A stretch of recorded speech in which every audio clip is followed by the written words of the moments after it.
너희를 위하여 같은 간절함을 디도의 마음에도 주시는 하나님께 감사하노니 그가 권함을 받고 더욱 간절함으로 자원하여 너희에게 나아갔고 또 그와 함께 그 형제를 보내었으니 이 사람은 복음으로써 모든 교회에서 칭찬을 받은 자요.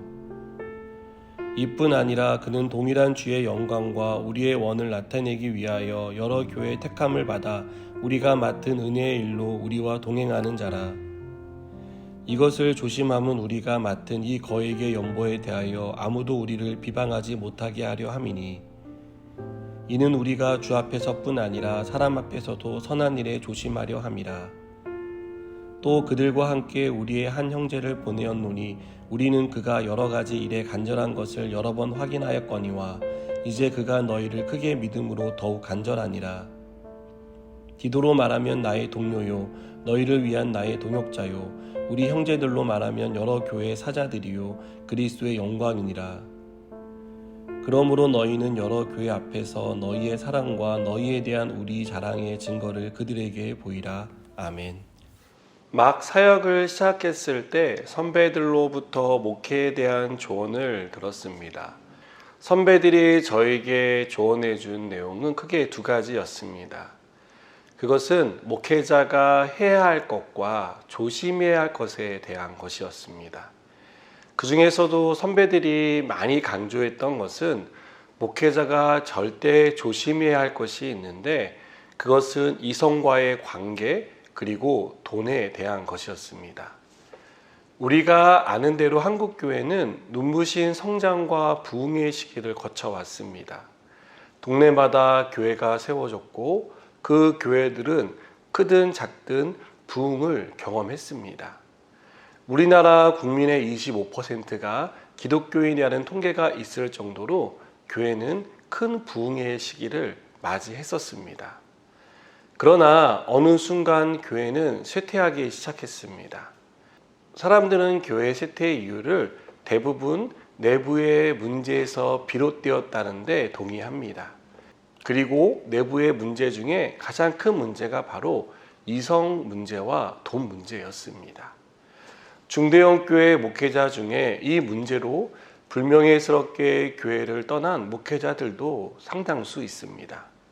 그리고 이 문제로 교회가 양쪽으로 갈라져 싸움을 하고 급기야 분열되는 일도 일어났습니다. 그만큼 목회자에게 그리고 더 나아가 교회에서 이 두 가지 문제는 평생을 조심하고 또 조심해야 할 문제라고 생각합니다. 이것은 목회자의 개인적인 일탈을 넘어 교회를 분열시키고 성도를 시험에 들게 하는 가장 큰 적이기 때문입니다. 그래서 담당 목회자가 이런 유혹에 빠지지 않도록 또 우리 교회 공동체가 이런 유혹에 넘어지지 않도록 우리는 함께 기도해야 합니다. 바울은 오늘 말씀에서 고린도 교회 성도들에게 그들이 맡긴 구제 헌금을 믿을 만한 사역자에게 맡겼다라고 말합니다. 바울이 말하는 믿을 만한 사역자는 고린도 교회 성도들도 이미 알고 있는 디도와 또 다른 신실한 사역자들이었습니다. 이것은 바울이 구제 헌금을 얼마나 신중하게 다루고 있는지를 우리에게 보여줍니다. 혹시 일어날지도 모를 오해를 사전에 차단하기 위해서 바울은 매우 조심스럽게 다뤘습니다. 바울은 21절에서 이는 우리가 주 앞에서뿐 아니라 사람 앞에서도 선한 일에 조심하려 함이라고 말합니다. 선한 일이기에 또 선한 일일수록 조심할 필요가 있다는 것입니다. 여러분, 왜 그래야 합니까? 우리가 선한 일을 할수록 반대로 마귀가 어떻게든 틈을 타고 들어오려고 하기 때문입니다. 우리는 목적이 선하니 과정이 어떻든 다 이해해 줄 것이다 라고 생각합니다. 그러나 과정이 선하지 못하고 투명하지 못하면 그 일은 반드시 문제가 일어날 수밖에 없습니다. 사람이 잘못되었기 때문이거나 그 일이 잘못되었기 때문이 아닙니다. 마귀가 그 틈을 절대로 놓치지 않기 때문입니다. 그래서 우리의 마음을 흔들어 놓고 성도들 간에 반목하고 의심하며 다투게 만듭니다. 그러므로 목적이 선하면 과정도 선해야 합니다.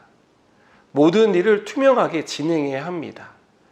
모두가 공감할 수 있는 투명한 환경을 반드시 교회는 구축해야 할 필요가 있습니다. 사랑하는 여러분, 선한 일일수록 그 일에 맞는 사람을 세우는 것도 중요합니다. 그리고 누구라도 시험에 들지 않도록 신중하게 처리해야 합니다. 이것은 교회뿐만이 아니라 가정과 직장, 그리고 우리가 일하는 모든 곳에 해당되는 얘기입니다.